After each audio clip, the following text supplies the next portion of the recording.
తెలుగు జవాన్ మురళీ నాయక్ జమ్మూ కాశ్మీర్లో అమరుడయ్యాడు. ఆపరేషన్ సింధూర్ నేపథ్యంలో భారత్ పాకిస్తాన్ మధ్య ఉద్రిక్త పరిస్థితులు నెలకొన్న వేళ జమ్మూ కాశ్మీర్లోని లైన్ ఆఫ్ కంట్రోల్ వద్ద విధులు నిర్వహిస్తున్న తెలుగు జవాన్ అమరుడయ్యాడు.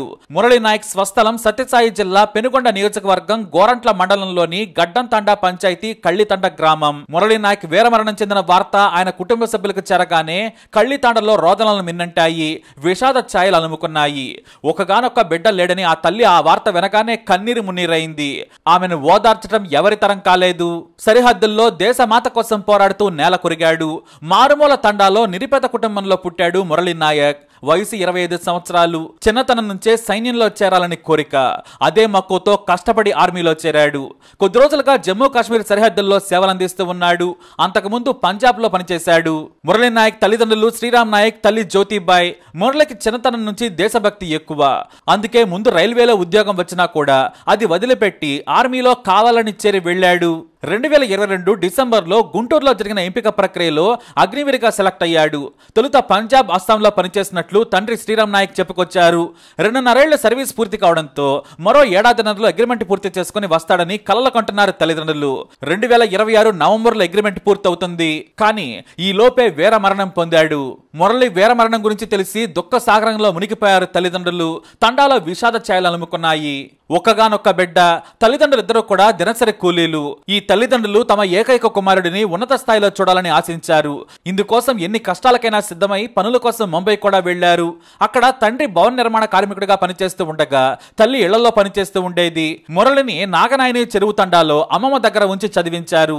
10వ తరగతి వరకు సోమందేపల్లిలో ఇంటర్మీడియట్ డిగ్రీ అనంతపురంలో పూర్తి చేశాడు. ఊళ్ళో జాతర ఉండడంతో ముంబై నుంచి తల్లిదండ్రులిద్దరూ కూడా వచ్చారు. బంధువులు సన్నిహితులతో ఎంతో ఆనందంగా గడిపారు తల్లిదండ్రులు. ఆ విషయాలన్నీ కూడా కొడుకుతో పంచుకున్నారు. కానీ ఈ లోపే ఈ దుర్వార్త వినాల్సి వచ్చిందని రోధిస్తున్నారు. పంజాబ్ లో పనిచేస్తున్నట్లు చెప్పాడే తప్ప జమ్మూ కాశ్మీర్ లో డ్యూటీకి వెళుతున్నానని మాత్రం చెప్పలేదు అని చెప్పారు మురళీ నాయక్ తండ్రి. చనిపోయే ముందు ఉదయం పూట కూడా వీడియో కాల్లో మాట్లాడాడు. తాను బాగున్నానని కూడా చెప్పాడు.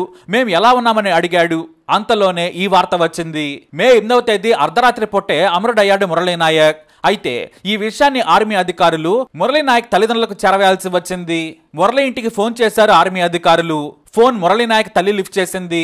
వాళ్ళు హిందీలో మాట్లాడారు. కానీ ఆమెకు హిందీ సరిగా అర్థం కాలేదు. మురళి గురించి ఎవరో ఫోన్ చేశారని తన భర్తకిచ్చింది. ఫోన్ తీసుకున్న భర్త విషయాన్ని అర్థం చేసుకున్నారు. రాత్రి ఫైరింగ్ జరిగింది, మురళీ నాయక్ చనిపోయారని చెప్పారు. అంతే, ఆ తండ్రి కుప్పకూలిపోయాడు. ఆ తల్లైతే ఆ వార్త విని అస్సలు నమ్మలేదు, తట్టుకోలేకపోయింది, రోధించింది. ఈ విషయాన్ని మే 9వ తేదీ ఉదయాన్నే వీరికి చేరవేశారు. ఎంతో గారాభంగా పెంచుకుంటున్న కుమారుడికి పెళ్లి చేయాలనే యోచనలో తండాలో ఇటీవలే కొత్తగా ఇళ్లు కూడా కట్టుకున్నారు. అతడి మరణ వార్తతో ఇక తామెవరి కోసం బ్రతకాలంటూ తల్లిదండ్రులు కన్నీటి పర్యంతమయ్యారు. అయితే మురళీ నాయక్ చనిపోయే ముందు చేసిన పని ఇప్పుడు అందరికీ కంటతడి పెట్టిస్తోంది. కాల్పులు జరిగే సమయంలో 14 మందిని మురళీ నాయక్ చంపాడు. వాళ్ళని అటాక్ చేసిన తర్వాత ఇంకెవరూ లేరులే అని వెనక్కి తిరుగుతున్న సమయంలో మురళిపై అటాక్ చేశారని ఆర్మీ వాళ్ళు చెప్పుకొచ్చారు. 14 మంది శత్రువులను మట్టుబెట్టిన తర్వాత మురళీ నాయక్ వీరుడయ్యి అమరుడయ్యాడు. శత్రువులందరూ చనిపోయారు, అక్కడ ఇంకెవరూ లేరులే అనుకున్నాడు. కానీ ఈలోపే దుండగులు తిరిగి కాల్పులు జరిపారు. మురళీ నాయక్ మృతి పట్ల ఏపీ సీఎం చంద్రబాబు, మంత్రి నారా లోకేష్, పవన్ కళ్యాణ్ తీవ్ర దిగ్భ్రాంతి వ్యక్తం చేశారు. మురళి కుటుంబ సభ్యులకు తమ ప్రగాఢ సానుభూతిని తెలియజేశారు. ఆపరేషన్ సింధూర్ లో వీరమరణం పొందిన జవాన్ శ్రీ మురళీ నాయక్ గారి త్యాగాన్ని భారత జాతి ఎన్నడూ మరిచిపోదు. జమ్మూ కాశ్మీర్ సరిహద్దుల్లో శత్రు మోకలతో పోరాడి వీరమరణం పొందిన భారత జవాన్ శ్రీ మురళీ నాయక్ గారి ఆత్మకు శాంతి చేకూరాలని భగవంతుణ్ణి ప్రార్థిస్తున్నాం. శ్రీ సత్యసాయి జిల్లా కల్లితండాకు చెందిన ఈ యువ జవాన్ దేశ రక్షణకు అంకితమై సమర భూమిలో అమరులయ్యారు. ఈ వీరుడి తల్లిదండ్రులైన శ్రీమతి జ్యోతిబాయ్ గారికి, శ్రీ శ్రీరామ్ నాయక్ గారికి, ఇతర కుటుంబ సభ్యులకు నా ప్రగాఢ సానుభూతిని తెలియజేస్తున్నాము. రాష్ట్ర ప్రభుత్వం అన్ని విధాలా ఆ కుటుంబానికి భరోసా ఇస్తుందని ప్రకటన విడుదల చేసింది ప్రభుత్వం. ఇక మురళీ నాయక్ తల్లిదండ్రులను ముఖ్యమంత్రి చంద్రబాబు ఫోన్లో పరామర్శించారు.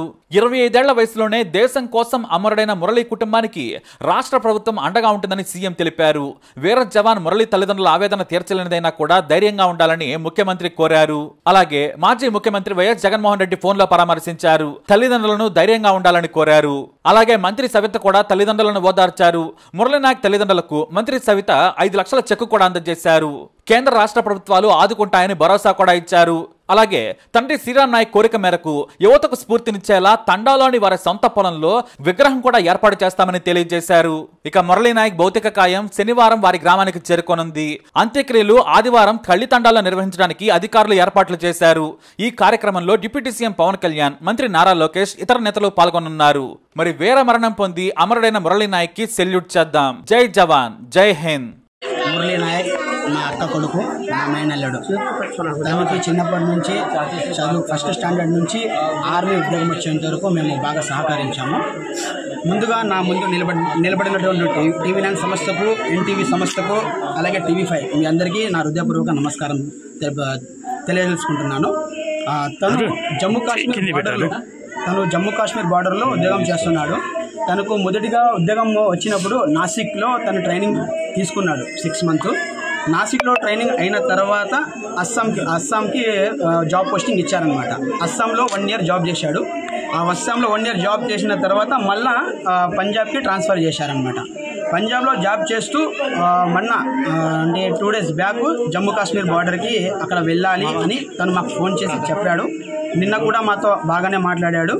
తను ఒకటే, ఈ ఉద్యోగం వద్దురా అన్న కూడా తను ఒకటే మాట అన్నాడు, చస్తే నేను దేశం కోసం చేస్తాను, నేను చచ్చిపోయినప్పుడు నా బాడీ మీద భారతదేశపు జెండా కప్పాలి అని ఫస్ట్ నుంచే తను ఈ మాట వాళ్ళ అమ్మ నాన్నకు చెప్పాడు. వాళ్ళ అమ్మ వాళ్ళ నాన్న ఎంత ఫోకస్ చేసినా ఈ ఉద్యోగం వద్దురా, మనకి ఏదో కూలీ నాలి చేసుకొని బతుకుందాము అని అన్నారు. మా అక్క మా మావ ఒక చిన్న బీద ఫ్యామిలీ సార్. వాళ్ళు కూలీ నాలి చేసుకునే వాళ్ళు. అలాంటి కొడుకు ఒక ఉద్యోగంలో వెళ్ళి వాళ్ళని బాగా చూసుకునే వాళ్ళు ఒక కొడుకు ఉద్యోగంలో ఉండి వాళ్ళను చూస్తూ సాక్కునేవాడు. అలాగే తను దేశం కోసం పోరాడి చనిపోయినందుకు చాలా సంతోషంగా ఆనందంగా ఉంది. కానీ ఒక చిన్న విషయము, తను ఎప్పుడు మేము మర్చిపోలేము. తను మా హృదయాల్లో ఎప్పటికీ ఉంటాడు. ఈ భారతదేశంలో ఉన్న ప్రతి ఒక్క పౌరులకి నేను చెప్తున్నాను, పాకిస్తాన్లో ఉండే ఉగ్రవాదులకి, లోఫర్ నా కొడుకులకి, నా కొడుకులకి కూడా వదులుకోకుండా వీలైతే మోదీ సార్ గారికి రిక్వెస్ట్ చేస్తున్నాను 2 రోజుల్లోనే ఆ పాకిస్తాన్ మొత్తం సర్వనాశనం అయిపోవాలని నేను కోరుకుంటున్నాను. జై హింద్, జై భారత్. నాకుండే 2 కొడుకులకి కూడా ఆర్మీలోనే పంపిస్తాను. ఆ దేశం కోసమే పోరాడతాం, దేశంతోనే ఉంటాము. పాకిస్తాన్ నా కొడుకులకి తరిమి కొట్టాలి, నా కొడుకులకి సర్వనాశనం చేయాలి. మోదీ సార్ గారికి రిక్వెస్ట్ చేస్తున్నాను. వాళ్ళు టూర్ పోయినట మన ఇక్కడి నుంచి వాళ్ళకి వీళ్ళు పాకిస్తాన్ వాళ్ళు కాల్ చేసినారు.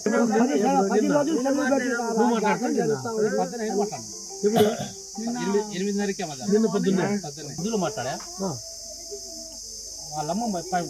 వాళ్ళమ్మ ఫోన్ మీద వచ్చిందా, నా భార్య మీద ఫోన్ చేసింది.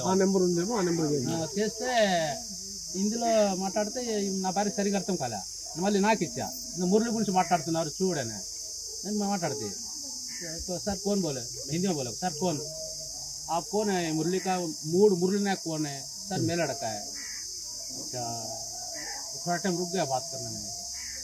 तो उसने बोला रात को 3-3:30 बजे फायरिंग हुआ। उसमें बहुत भाद्रशाली से फायरिंग किया हो, हिम्मत से बचा उसको, फिर भी उसको बचाने उसको अपना बचाने की कोशिश किया, फिर भी उसको ज़्यादा बोले दबाव हो गया फायरिंग में।